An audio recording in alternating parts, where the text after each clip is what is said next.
윤영중 랩 2050 대표님 모시고요. 정책이 경제다 시간 시작하도록 하겠습니다. 안녕하세요. 네, 어서 오세요. 안녕하세요. 반갑습니다. 네. 그리고 말씀하시고 계시면은 김준일 평론가 이제 도착하실 거예요. 네. 자, 불면의 밤을 보내고 있던 우리들이 그래도 밤잠은 좀 편히 자게 된 거 아닌가요? 네, 이제는 조금 두 발 뻗고 잘 수 있게 되었습니다. 도대체 언제 체포되는지 중간에 깨면은 보통 요즘은 이렇게 깬 다음에 다시 잠을 자야 되는데 그 깬 사이에 뉴스를 확인하게 되잖아요.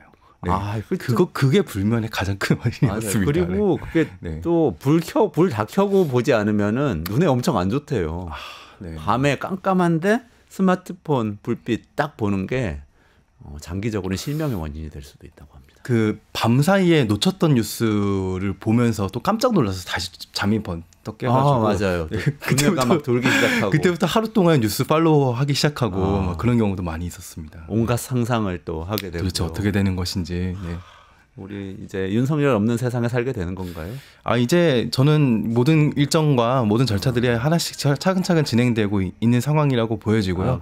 지금 그 전 세계가 난리가 났습니다. 지금 트럼프 집권을 앞두고 있고 스타쉽도 아까 말씀드린 전 세계 기술과 인공지능의 흐름도 예사롭지가 않은데요. 우리 이제 그런 거 논의할 좀 타이밍이 오지 않을까 저는 그렇게 기대하고 있습니다. 그러게요. 근데 그러려면은 이게 지금은 체포 상태인 거잖아요. 그렇습니다. 윤석열 씨가. 그러면은 이거 다음에 구속으로 가야 되는 거죠. 일단 구속하고 체포하고 좀 다른데 일반인들은 사실 알기 쉽지 않아요. 네. 이거 어떤 상황이죠? 일단 겉으로 보여지기에는 체포도 구속도 인신을 구금한다는 차원에서는 똑같다고 볼 수 있는데요. 체포는 좀 더 긴급성이 요할 때 이제 하는 것이고 구속은 법원이 이제 그 조금 더 이제 장시간 기소 전 단계나 기소 그 이후에도 구속이 이제 유지될 수 있는데 그 단계로 이제 쭉 유지될 수 있는 것이고요. 체포는 또 기한이 짧습니다. 그래서 아마 오늘 구속영장 청구 기한이 오늘 저녁 9시 5분까지라고 하는데요. 공수처에서는 이미 어느 정도 구속영장 청구의 준비가 거의 다 끝났고 오늘 중으로 서부지법 아마도 서부지법에다가 구속영장을 청구할 것 같다라고 이제 언론 보도가 나오고 있습니다. 오늘 중으로 구속영장 청구한다. 김준일 평론가님 어서 오세요. 안녕하세요. 네.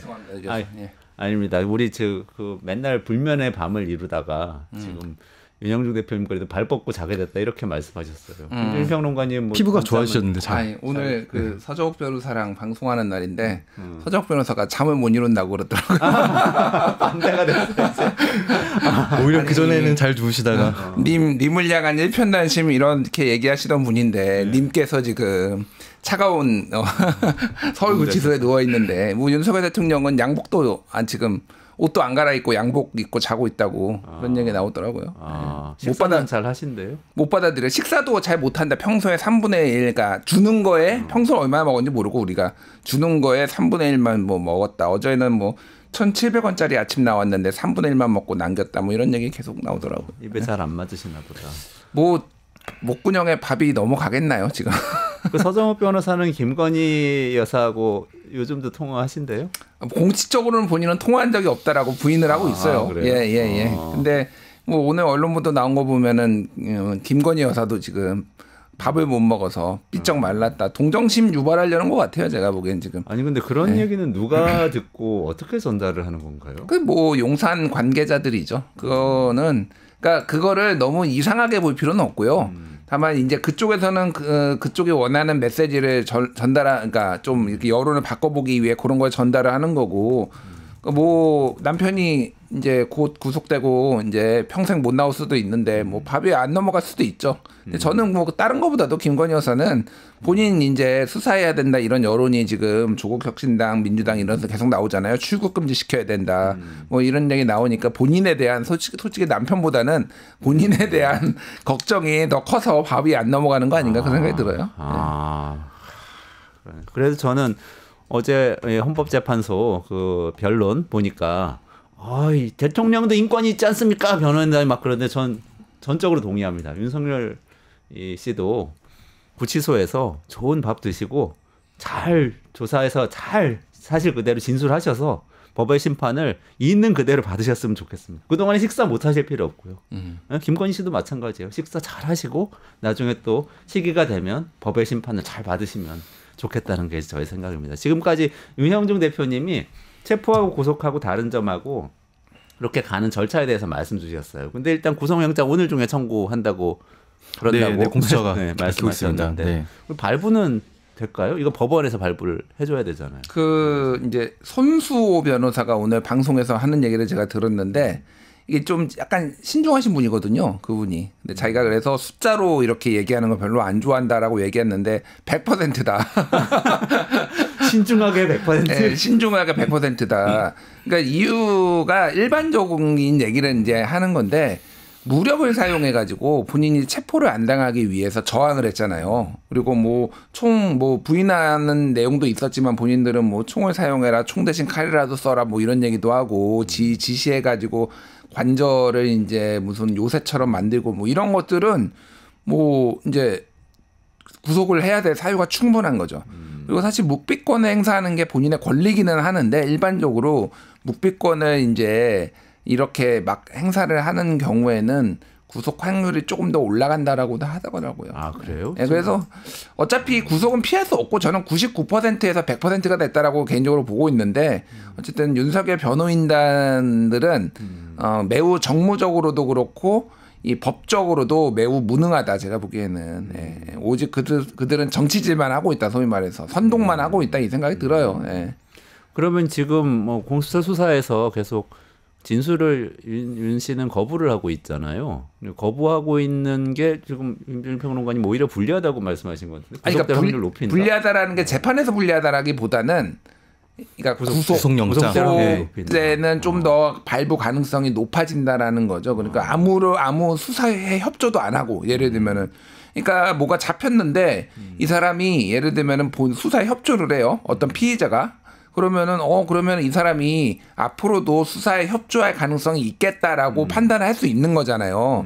그러면은 증거인멸, 도주 우려, 뭐 예를 들면은 뭐 사안의 중대성 이런 세 가지를 보는데 참작이 되는 거죠. 근데 아무 얘기도 안 한다. 증거는 이렇게 차고 넘치는데 그러면 이거는 뭔가 좀 증거인멸 우려가 있다라고 이제 볼 가능성이 높은 거죠. 아. 지금 발언을 묵비권을 행사하는 이유는 되게 명백합니다. 그러니까 윤석열 대통령, 윤석열 씨가 과거에 벌써 전 대통령이라고 하셨죠 지금. 방금 실수를 했는데 윤석열 씨가 예전에 굉장히 잘했던 게 일종의 마지막 편집권을 행사한 것이거든요. 서초동에서. 예. 그렇다면은 지금도 본인의 지지자들에게 해야 할 말이 있을 때 또 전해야 할 메시지가 있을 때는 합니다. 최근에도 굉장히 장문에 뭐 만년필로 직접 꾹꾹 눌렀었다는 장문의 메시지를 또 발신을 했었잖아요. 근데 이제 수사 단계에서 이제 묵비권을 행사하는 이유는 어떤 지지자들에게 전하는 메시지나 그런 얘기를 해도 다 커트 전달조차 안 됩니다. 그 중에 어떤 발언을 했을 때 나오는 자신에게 가장 불리한 발언들만 언론에 이렇게 풀될 가능성이 상당히 높다는 거를 본인이 알고 있습니다. 그렇기 때문에 이 형사사법 체계에서 본인이 또 잘 알기 때문에 가장 유리한 방향으로 하고 있는 거지 않은가 하고 생각이 됩니다. 그렇군요. 근데 그러면은 재판에는 그렇게 아무 얘기도 안 하고 주장도 안 하는 건 영향을 안 주나요? 오히려 더 불리한 건 아니에요? 그러니까 반론을 하겠죠. 그러니까 뭐냐면은 이게 수사 때 반론을 해놔야 근데 나중에도 더 그러니까 진실성을 좀 더 뭐냐면은 어차피 이게 보통 검찰에서 나가가지고 진술을 하는 거는요 검찰 수사에 협조한다라는 것도 있지만은 이게 이제 피할 수 없다. 피할 수 없으니까 이 부분에 대해서 내가 인정할 부분은 인정하고 내가 더 과도하게 이를테면은 뭐 내가 저지르지 않은 거 이런 것까지 뭐 죄를 쓴다든지 뭐 이렇게 해서 일종의 이제 그런 뭐 검찰한테 잘 보이는 것도 있고 또 하나는 기소가 안 될 가능성도 보는 거예요. 일반적으로 피의자들은 억울함을 호소하거나 예를 들면 이런 부분은 내가 이런 사정이 있었다라고 얘기를 설득을 일종의 함으로써 기소가 안 될 가능성을 보거나 그런 부분이 있는데 윤석열은 너무 많은 증거들이 있고 이미 관련된 내란 수괴, 내란 우두머리 윤석열 빼놓고는 전부 다 기소가 됐고 공소장이 뭐 100장씩 있어요. 읽어보면은 윤석열이 했던 일들이 너무 구체적으로 나와 있으니 기소를 피할 수가 없으니까 말을 하나 안 하나 큰 의미가 없는. 어차피 그거를 바탕으로 해서 이제 공수처가 수사를 해가지고 조서를 작성하고 이제 수사 의뢰, 그러니까 저쪽에 이제 검찰에 넘기면 검찰이 기소를 할 거란 말이에요. 그러니까 의미가 없는 거예요. 그러니까 이거는 재판정에서 다투겠다라는 거예요. 그러니까 이거를 포기했다라는 게 아니라 재판정에서 다투겠다. 그리고 우리 윤영준 대표님이 말씀하셨지만은 재판정은 어쨌든 이게 중계가 되잖아요. 기자들이 와서 그러면 본인의 주장이 나온 거에 대해서 이게 반박이 가능한데 조서 쓴 거는 거의 이제 불가능하죠. 그게. 예.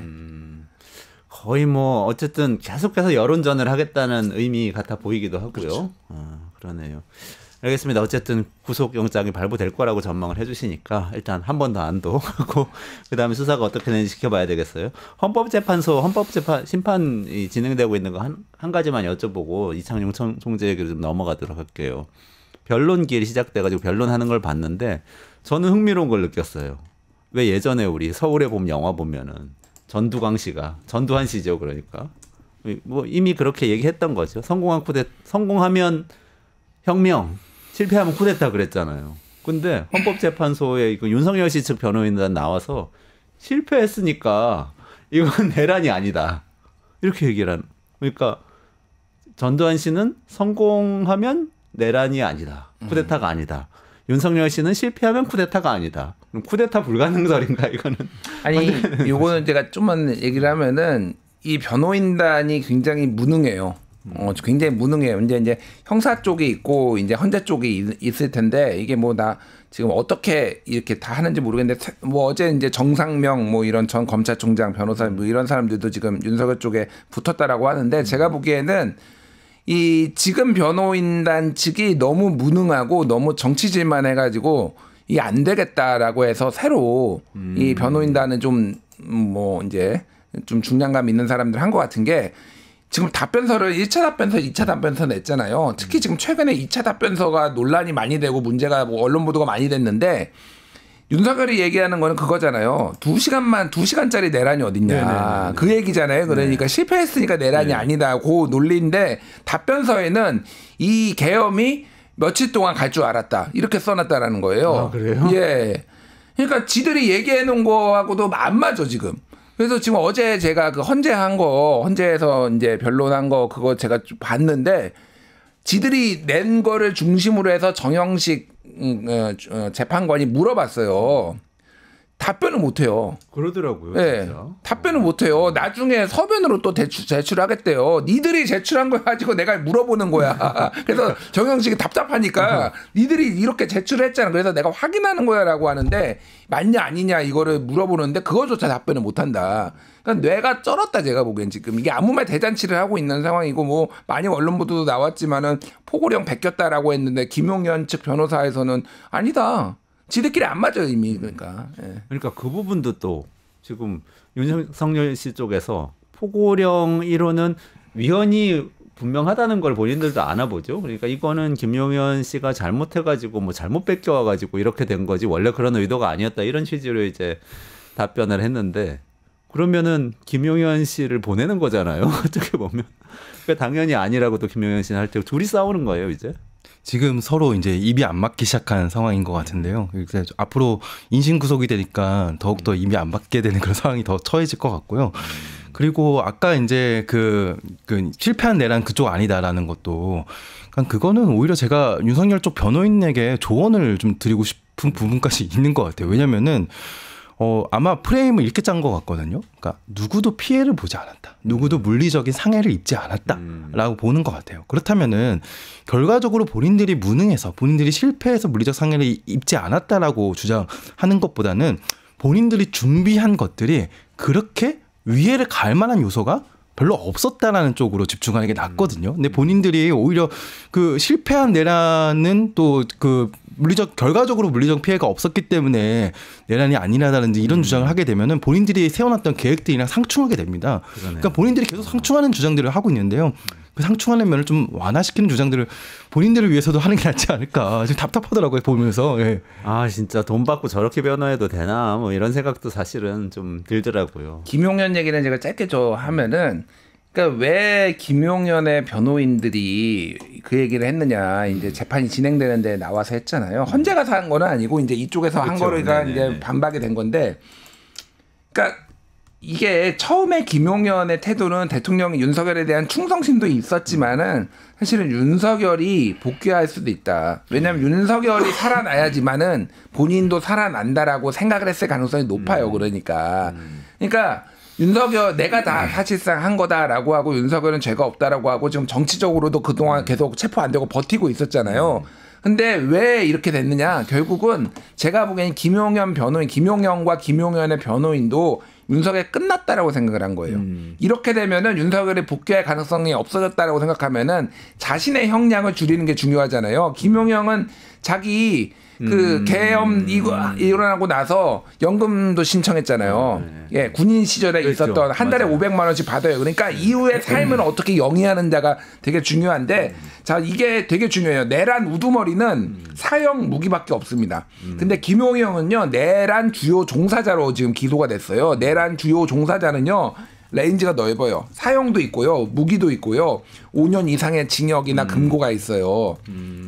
자, 그러면은 만약에 저는 뭐 내란 종사자가 사형당할 가능성은 높지 않다라고 보는데 자기가 이거 다 주도하면은요, 무기징역 받을 수도 있습니다. 그러네요. 예. 그러니까 자기 이거는 5년짜리로 끊어야 되는 거예요. 지금 김용현은 살아야 되니까. 이해관계가 달라졌네요. 달라졌다라고 보면 돼요. 그러니까 윤석열이 그래서 체포하는 게 중요하다.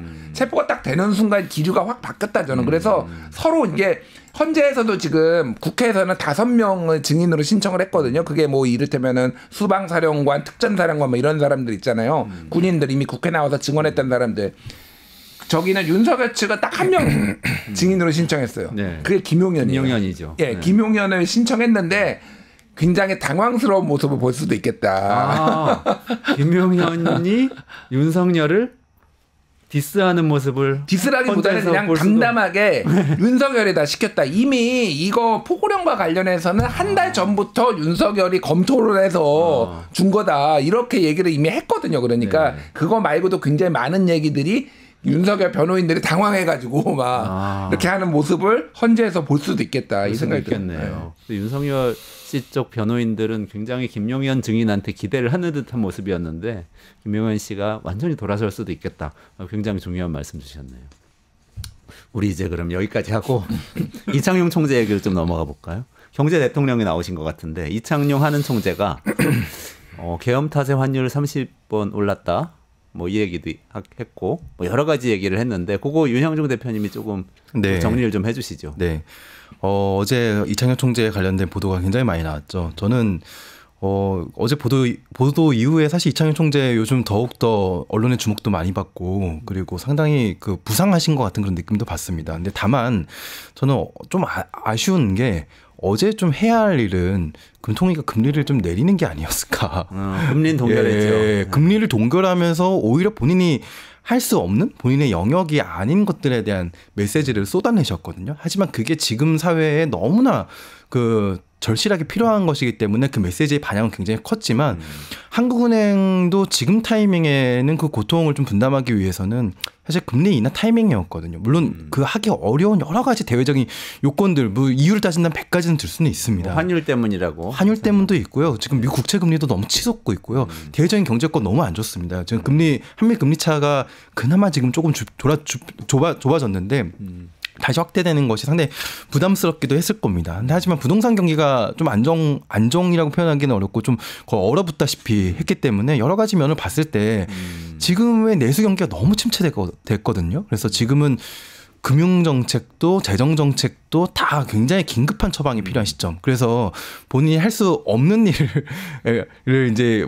메시지를 얘기했는데 가장 대표적인 건 2가지 메시지가 가장 강력했습니다. 하나는 일단 뭐 정확한 어떤 근거인지는 모르겠는데 환율이 계엄 이후에 한 70원 올랐다. 네네네. 제가 이제 기억하기로는 계엄 전에는 한 1,380원 정도 하다가 이제 지금 오늘 보니까 1,455원 정도로 좀 기억하고 떨어진 거죠. 네. 계엄 이후에 한 1,470원 때도 예. 한참 그 선에 있었죠. 네, 그렇습니다. 근데 보통 윤석열의 신변에 따라서 환율이 굉장히 안정되거나 하락되는 추세를 보였습니다. 마침 체포되는 그날에는 또 이제 한 2원 정도 하락해가지고 안정됐었고 요즘은 하루에도 제가 환율 추세를 이렇게까지 열심히 본 적이 없는데요. 환율이 하루에 15원 이상 왔다 갔다 하는 경우까지 자주 물론 이게 아주 이례적이거든요. 그러니까 왔다 갔다 하는 경우가 자주 벌어집니다. 근데 윤석열 체포 이후로는 상당히 안정세를 보이고 있는 게 사실인데 이창용 총재가 한 70원 정도 올랐는데 그중에 30원 정도가 계엄 탓이다. 계엄 탓이라고 했던 게 이제 하나의 메시지였다는 말씀이시죠? 네, 그게 첫 번째 메시지였고 두 번째 메시지는 추경이 필요한데 추경의 구체적인 예산 그 금액을 얘기를 했다는 겁니다. 그래서 한 15조 원에서 20조 원 정도의 추경 규모가 필요하다라는 얘기를 했는데 이것도 상당히 이례적인 얘기입니다. 사실 재정정책을 이제 금융통화 수장이 이렇게 직접적으로 언급하는 것 자체가 굉장히 이례적이고 하지만 이례적인 만큼 굉장히 또 필요한 메시지가 아니었을까. 그러니까 역할 분담으로 따지면은 정부가 사실 재정을 쓰는 곳이고 한국은행은 그와는 완전히 독립적인 기관으로서 중앙은행으로서 금리를 통해서 통화량을 조절하는 역할을 하고 이거 완전히 독립적으로 돼 있잖아요. 그렇습니다. 근데 이쪽을 얘기를 한 거잖아요. 정부 쪽을. 윤석열 정부 내내 정부 사이드에서 그 금통위 한국은행에 그 어떻게 보면은 금리 정책에 대한 메시지와 압박을 굉장히 많이 넣었었습니다. 네, 근데 지금은 오히려 거꾸로 된 상황이라고 볼 수 있습니다. 그렇군요. 여기에 대해서 이 이야기들에 대해서 김준일 평론가님은 어떻게? 네, 저는 일단은 그러니까 뭐 금리 수준에 대해서는 기준금리 수준에 대해서는 여러 가지 뭐 의견이 있을 수 있는데 저는 동결을 하는 게 맞다고 봤어요 개인적으로. 네, 개인적으로 동결하는 게 맞다고 본 이유가 이제 2번 연속 내렸잖아요 일단은. 물론 더 이제 경기 부양을 위해서 경기 침체를 막기 위해서 이제 할 수도 있는데 사실 저는 기준금리가 정말로 경기에 얼마나 영향을 줄까에 대해서 개인적으로 의문이고 이거는 한은이 공식적으로 내놓은 게 있어요. 기준금리 0.25 내리면은요 경제 성장률 0.07이 올라간다라고 공식적으로 보고서를 내놓은 적이 있어요. 그러니까 물론 0.07도 소중하죠.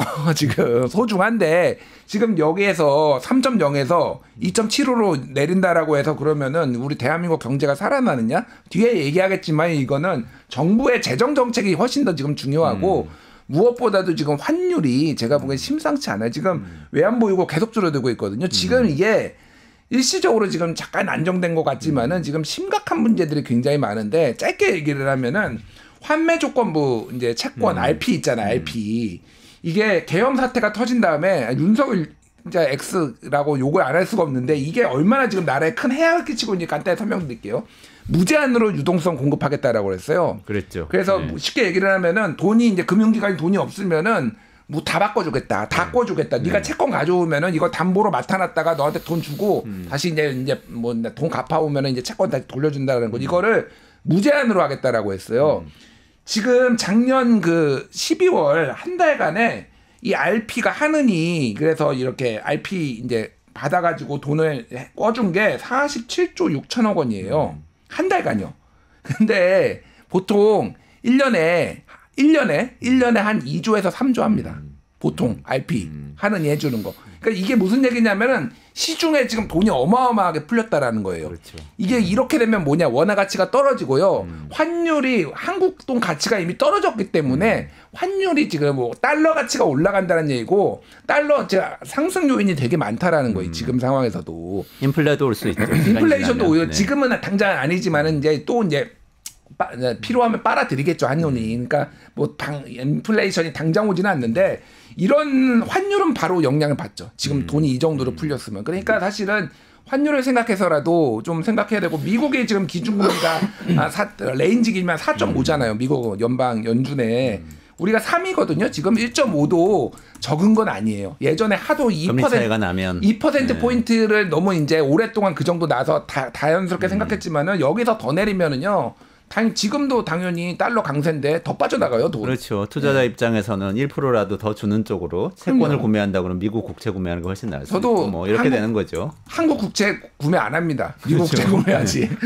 안 그래도 미국이 더 튼튼해 보이는데 이런 것도 있지만 그러니까요. 지금 더 불리해진 거죠. 이게 윤석열이 지금 그러니까 2시간짜리 내란이 어디 있냐 그랬는데 나라를 박살내놨어요. 2시간만 해도 박살낼 수 있습니다. 이렇게. 그러니까요. 알겠습니다. 금리는 좋습니다. 제가 짧게만 지금 금리 인하를 좀 필요한 이유는요. 좀 크게 두 가지 얘기할 수 있는데요. 하나는 그 미국의 금리를 그래도 굉장히 단기간에 1%포인트 가까이 내렸습니다. 5.5에서 4.5까지 내렸거든요. 원래 한미 금리 차가 굉장히 컸기 때문에 그거를 생각하면 물론 우리는 또 그렇게 빅스텝을 내리지 않을 것이기 때문에 또 두 번째는요. 지금 예대 마진이 상당히 계속 어느 정도로 유지되고 있거든요. 우리가 두 차례 내렸긴 했는데 그게 예대 마진 대출 금리에도 반영이 잘 안 되고 있습니다. 근데 이제 이복현 원장이 원래 금감원장이 여기에 대한 실책이 있었거든요. 대출 총량 규제를 하다가 대출 금리가 올라가는 걸 한 1년 정도, 1, 2년 정도 방치하고 나중에 이제 좀 욕을 많이 먹으면서 시정하고 금융권 규제를 좀 더 강화하고 약간 이런 식의 한번 절차를 거쳤기 때문에 최근에도 이 가상금리에 대한 약간 메시지를 내고 있었던 차원이었어요. 그래서 저는 이 지금 윤석열 정부에서 경제에 굉장히 큰 책임 있는 최상목, 이복현 이 두 사람이 지금 정말 중요하게 해야 할 이 일들이 있었거든요. 그래서 저는 물론 이제 이번 금리가 종결된 건 좀 안타깝지만 이복현 원장이 이 대출 금리와 가상 금리에 대한 이 감독 강화는 충분히 좀 해야 할 타이밍이라고. 대출 금리 너무 높아진 상태다. 네, 지금 또 은행들 실적도 너무 좋습니다. 금리도 낮췄으면 좋았겠고 규제도 거기에 더 맞춰서 했어야 됐다. 했으면 좋았을 겁니다. 네. 알겠습니다. 근데 아까 그거보다 사실은 더 이 정책적으로 논쟁이 심한 거는 추경 예산 편성인 것 같아요. 근데 아까 말씀 주셨지만 이창용 총재가 그렇게 의견을 내도 예산 편성하는 건 정부니까 지금은 그러면 최상목 권한대행이 결정을 해줘야 할 수 있고 국회가 또 동의를 해줘야 할 수 있고 이렇게 되는 거죠. 김준일 평론가님 그쪽 반응은 어때요? 어느 쪽 반응이에요? 최상목, 국회, 권성동, 이재명 뭐 누구든지. 그러니까 최상목은 일단은 추경 안 한다. 기본적인 스탠스는 이런 건 나는 진짜 잘 이해를 못 하겠어요. 최상목의 이제 스탠스를 이해를 못 하겠는데 어쨌든 지난번에도 나왔어요. 정부 입장은 하반기에 집행할 거를 상반기에 거의 70% 80%를 다 집행을 하겠다. 라고 해서 추경은 최대한 안 하겠다라는 게 이제 정부의 스탠스고 그리고 이제 추경이라는 거는 대통령 직무대행의 권한에서 좀 넘어간다 이런 쪽에 기류가 있어요. 그러니까 근데 제가 맨날 얘기하지만은 선택적으로 지가 거부권 행사할 건 다 하고 뭐 이러면서 또 하지 않아 뭐 해야 되는 거는 또 안 하고 뭐 이런 거가 있는데 그러니까 저는 일단 추경을 해야 된다는 생각이고 당연히 해야 된다는 생각인데 이게 얼마나 웃기냐면은 보십시오. 상반기에 우리가 경기 침체가 심하니까 정부가 지금 지출할 수 있는 돈을 70% 80%를 지출을 하면요. 하반기는 어떻게 되죠? 그러면은? 올해가 그랬어요. 올해가. 예? 하반기는 2024년에 그랬습니다. 예. 2024년. 그러면 돈이 안 남잖아요. 하반기에는. 하반기에는 그러면 경기 침체가 오는 거죠. 그러니까 상반기에 그렇죠. 요만큼 올렸던 게 다시 침체가 되는 거니까 이거는 사실은 조삼모사 같은 거예요. 그러니까 상반기에 추경을 하고 뭐 이를테면은 예산 집중을 좀 덜 하면서 하반기에도 균등하게 어느 정도 하든지 아니면 앞에 몰빵하고 소위 말해서 뒤에 추경 안 할 수가 없어요. 언제 하든 제가 말하는 거는 추경을 안 하는 거는 불가능해요. 70% 예산을 지출을 다 하는데 어떻게 하반기에는 그럼 추경 안 합니까? 그러니까 이거는 비상한 상황이다라고 다들 인식은 하는데 말도 안 되는 주장을 하는 거죠. 사실 그래서 추경은 다른 것보다도 이 외국에 주는 시그널도 있거든요. 그러니까 윤석열 정부에서 이어졌던 긴축재정, 건전재정이라고 쓰고 긴축재정이라고 읽는다. 돈 절대 안 쓴다라는 거에 대해가 기류가 우리가 바뀌고 이제 적극적으로 경기 부양을 할 거다라는 거를 시장에도 시그널을 주고 외국의 투자자한테도 시그널을 주고 뭐 이럴 필요가 있는 건데 매우 무책임하다. 최상목은 진짜. 갑자기 한 가지 짐작되는 게 있어요. 연말에 대규모 재정 적자가 날 가능성이 높죠. 현재대로라면. 그러면 추경을 편성을 자기가 하면 자기가 재정 적자를 불러온 주범이 되는 거야. 기재부 관료 입장에서는 그렇게 느낄 것 같아. 근데 추경 편성 안 하고 조기 집행하면 나는 땡겨서 쓰기만 한 거지. 추경 편성은 다음 대통령이 했어요. 다음 대통령이.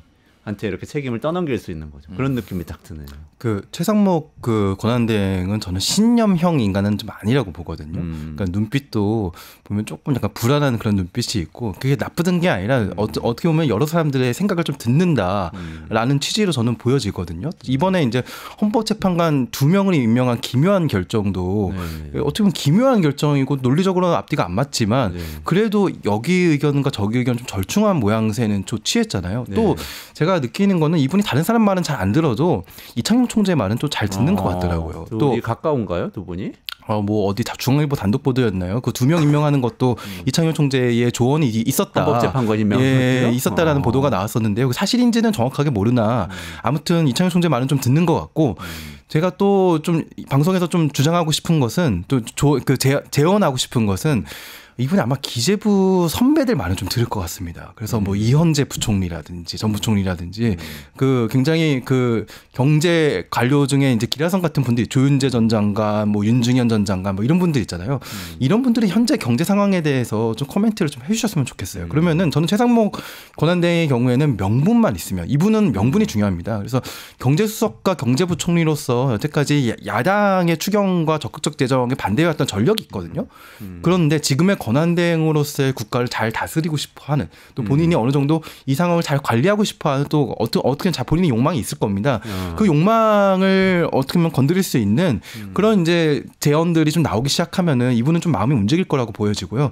저는 뭐 설날 이전에 추경 논의는 쉽진 않겠지만 저는 개나리 피기 전에 추경이 집행되는 거는 충분히 가능하지 않을까. 개나리 언제 피어요? 요새? 요즘은 3월 원래는 말에 피었지만 그보다 좀 빨리 피지 않았나. 기후 변화 때문에 3월 초면 현재 결정과 함께 추경이 집행되는 그런 그림이 그려졌으면 참 좋겠다. 현재 결정 2말 3초 뭐 이렇게 되면서 그때 추경 집행되면 그나마 그래도 좀 정상적일 것 같은데 근데 갑자기 이런 생각도 드네요. 이창용 총재가 조금 이렇게 추경해야 된다고 생각하다가 최상목 대행이 안 할 것 같으니까 이렇게 공개적으로 얘기해서 좀 어떻게 보면은 압박을 한 것 같다는 그런 느낌도 드는데 아까 그 얘기 맞는 것 같아요. 그 기재부 선배들 말씀 잘 듣는다고 하는 게 홍익표 전 의원이 지난번에 이런 얘기 하더라고요.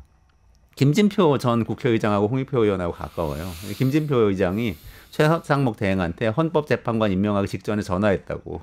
어떻게든 임명을 해야 된다고 주장했다고. 물론 2명만 임명하라고 한 건 아닌데 그래서 그 영향을 줬던 것 같다. 뭐 이런 얘기도 하더라고요. 그리고 아까 재정 적자에 대해서도 한 말씀만 드리고 싶은데요.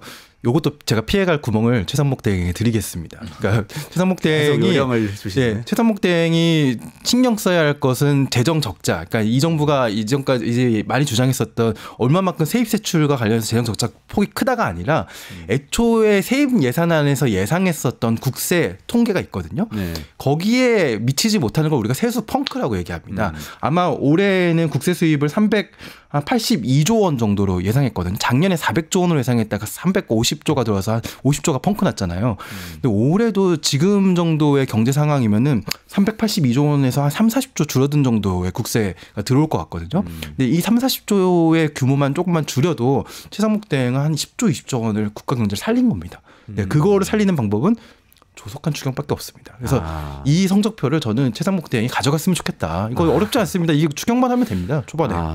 항상 그 당사자 편에 서서 조언해 주시는 모습이 너무 아름답습니다. 이거 할 수 그대로 좀 있습니다. 듣고 해줬으면 좋겠네요. 정치권에서는 반응은 어때요? 근데 추경 국회에서 논의가 돼야 되잖아요. 예, 뭐 국민의힘은 안 된다는 거죠. 그래요? 특히 이제 그 이재명 대표가 주장하는 지역 화폐 뭐 이런 쪽으로 추경은 죽어도 안 된다. 이렇게 얘기했어요. 이재명 대선용 추경 절대 못 받아. 권성동 원내대표가 얘기를 한 거거든요. 그러면은 이재명 대선용 빼놓고 나머지를 하면 어떻겠냐 이 생각이 들어요. 그러니까 이게 지금 저는 왜 이재명 대선용이라고 그러는 거예요? 지역 화폐 쪽은 이제 민주당 쪽에서 지역 화폐 재난지원금 25만 원씩 주는 거? 그러니까 재난지원금이 됐든 아니면은 지역 화폐 활성화를 위해서 그때 보조금을 중앙 정부에서 했던 거를 이번에도 다 삭감해가지고 민주당에서 또 예산안에서 넣었는데 그거 가지고 되네 안 되네 단독 처리하고 막 이런 과정이 있었잖아요. 일종의 이제 트레이드 마크인데 저는 이제 국힘이 이제 가장 두려워하는 거는 이제 탄핵은 이미 기정사실화됐고 조기 대선이 들어갔는데 행여나 추경을 해가지고 경기가 바짝 살아났는데 이게 다 이재명 덕택이다. 이런 이제 선전, 이제 홍보 이거가 먹힐 것이 굉장히 좀 두려워하는 것 같아요. 제가 보기에는. 그래서 어차피 뭐 경기는 안 좋은 상황이고 그러니까 이번 대선이 경제 심판론으로 갈 것 같지는 않아요. 전체적으로 보면은. 그러니까 어차피 경제는 망했지만은 그냥 이대로 가겠다라는 건데 무책임하죠. 그래서 저는 뭐 그거 지역 화폐 안 해도 될 것 같아요. 솔직히 저는 뭐 그거를 꼭 고집할 필요는 없는데 어쨌든 하는 총재도 지금 해야 된다라고 아주 액수까지 밝혔잖아요. 한 15조에서 20조 정도 해야 된다라고. 이게 역대급이거든요. 사실 이 정도면은. 그러니까 이게 이제 저번에 그 뭐죠? 코로나 왔을 때 그때 한 10 몇 조, 13조였나? 제가 정확하게 기억이 안 나는데 네. 그 정도 했단 말이에요. 그때보다도 더 많이 해야 된다라는 게 이창용의 얘기라는 거는 지금 이게 외환위기, 금융위기, 팬데믹 이 정도 수준이라는 거예요. 그렇죠. 예. 그러니까 이거를 지금 뭐 때문에 안 하고 때문에 안 하고 하는 거는 진짜 무책임하다. 예. 제가 또 국민의힘의 입장에서 조언을 한번 좀 드리고 계속해서 빙의. 아니 이게 이번 대선이 민생 대선, 뭐 경제 대선이 아닐 거라고 이제 예측하셨는데 저는 그렇게 보지 않습니다. 그러니까 지난 총선도 물론 윤석열 대통령이 여러 실책들 많이 했거든요. 갑자기 이종섭 전 장관을 호주 대사로 보인다든지 실책이 많았는데 저는 결정적 장면이 이 대파 들고 흔들었던 대파값이 이 정도면 합리적이지 이 발언. 예, 이 발언이 정말 메가토크 폭풍으로 왔다고 생각하거든요. 결국에는 사람들이 먹고 사는 문제에 반응합니다. 지금 같은 경제 상황이 아마 뭐 헌재 결정이 뭐 2월 말에 나든 3월 초에 나든 뭐 4월과 5월까지 쭉 유지되면은 국민의힘은 정말 미래가 없습니다. 예. 그리고 국민의힘이 살기 위해서라도 지금의 경제 상황을 반등시킬 필요는 있거든요. 근데 반등시킬 때의 수단이 야당이 줄기차게 주장했었던 추경과 지역화폐로 살리는 모습은 죽어도 보기 싫다 이겁니다. 그러면 어떻게 해야 되느냐? 제가 솔루션 드리겠습니다. 예, 지금 지자체장들의 분포를 보면 국민의힘 지자체장들이 더 많습니다. 그렇죠. 예. 그리고 광역단체. 그리고 작년에 그리고 재작년에 법에 이미 국회에 확정된 예산의 안에 그 지방교부금을 얼마 주기로 되어 있는데 그 지방교부금을 아무런 근거도 없이 안 줘버렸거든요. 15조 원, 20조 원을. 아 맞아요. 그거 이제라도 줘야 됩니다. 예. 그거를 지금 주면요 어떻게 되냐면은 그것도 예산 조기 집행을 하면 됩니다. 추경하고 해가지고 조기 집행하고 하면 주면 그 지자체장이 선택할 수 있게 될 거거든요. 그 지자체장의 다수는 국민의힘 지자체장입니다. 그럼 국민의힘 지자체장이 이게 진짜 뭐 민생회복 지원금이든 아니면 온누리 상품권이든 뭐 지역 카페든 본인들이 지역 현황에 맞게 가장 적절한 정책들을 선택해서 쓰게 될 겁니다. 지금 안 그래도 지금 있는 예비비 없는 예비비 다 털어서 온갖 정책들 마련하고 지역 카페 쏟아붓고 하고 있거든요. 근데 돈이 너무 부족합니다. 그래서 추경이 편성이 돼서 지역 정부에다가 지방 정부에다 보내기 시작하면은 지방 정부가 가장 효율적인 정책. 국민의힘 지자체장이 다수니까요. 그 지자체장이 선택하는 가장 효율적인 정책을 택하게 될 겁니다. 그러면은 4월, 5월 경제가 지금보다는 살아납니다. 그러면은 그 성과는 물론 지역 카페 정책을 많이 선택하게 되면 거봐 야당 말 맞았잖아 이렇게 나올 수도 있겠지만 그 결정을 선택하고 또 국민의힘 지자체장이 선택한 결과이기 때문에 그 성과는 그래도 여야가 좀 고루 나눠갔지 않을까.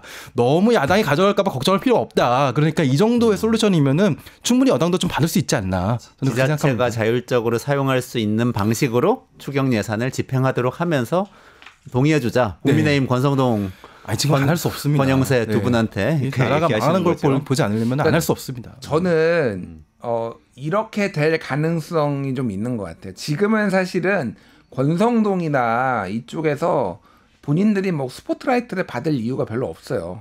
예, 이게 그러니까 야당 좋은 일만 시킨다라고 정치적으로 생각할 거기 때문에 국민의힘에서 대선 후보가 결정되잖아요. 저는 이건 뭐 하나의 가능성인데 그러면은 그 국민의힘 지도부가 그 대선 후보와 논의를 해가지고 추경이 결정될 수도 있겠다. 추경 액수가. 예, 그리고 너무 늦어요.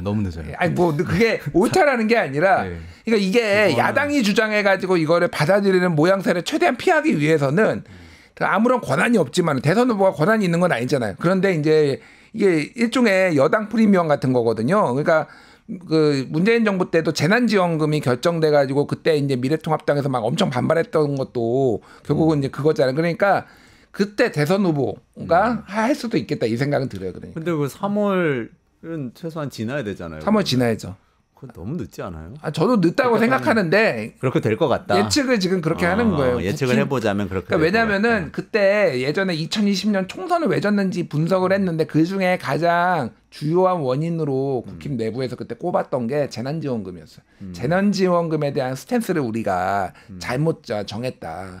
이 얘기가 많이 나왔거든요. 그래서 저는 끝까지 반대할 거라고 보지 못하는데 어쨌든 본인들이 가장 유리한 방식으로 이렇게 하려고 할 것 같아요. 네. 이재명 표 예산은 안 된다. 뭐 계속 얘기하고는 있는데 대선 후보 나오면은 달라질 거다. 뭐 이런 말씀이시고 조국 혁신당에서는 좀 당장 내란 지원 이게 약간 내란을 지원한다는 것 같아 좀 어감은 이상해. 내란 회복 지원금. 내란 회복 지원금. 그러니까 내란을 회복시킨다는 거였잖아요. 내란으로 파괴된 민색을 회복한다. 예, 어쨌든 20만 원, 30만 원 당장 주는 걸로 하자. 만약에 이거 한다면 뭐 추경 필요할 텐데 이 논의가 본격화되기는 지금 말씀대로라면 쉽진 않겠네요. 뭐 여야도 그렇고 최대행도 이거 안 받을 것 같고. 그러니까 조국 혁신당이 이거를 주장을 해서 이게 통과가 되면은 조국 혁신당이 잘했다라고 사람들이 생각을 할 거 아니에요. 네. 죽어도 안 하죠. 죽어도. 그러니까 지금 그러니까 계단을 한 스텝씩 밟아 나가야 되는데요. 나는 그냥 이렇게 하는 게 제일 스티뮬러스니까 자극하기는 제일 좋은 것 같은데 경기 자극하긴. 하여튼 네. 말씀하시죠. 계단을 한 스텝씩 밟아 나가야 되는데요. 지금 구체적인 추경 항목을 가지고 다투기 시작하면은 추경 자체가 이루어지기가 상당히 어렵습니다. 그래서 지금은 추경을 해야 한다 안 해야 한다라는 논쟁을 1단계로 거친 다음에 이거는 사실 아주 명백하거든요. 지금의 한국 경제 상황에서 추경을 안 할 수가 없는 상황이기 때문에 그 압박이 점점 더 강해지고 또 최상목 대행이 신뢰하는 사람들이 메시지를 내기 시작하면은 정부 입장이 조금씩 변할 겁니다.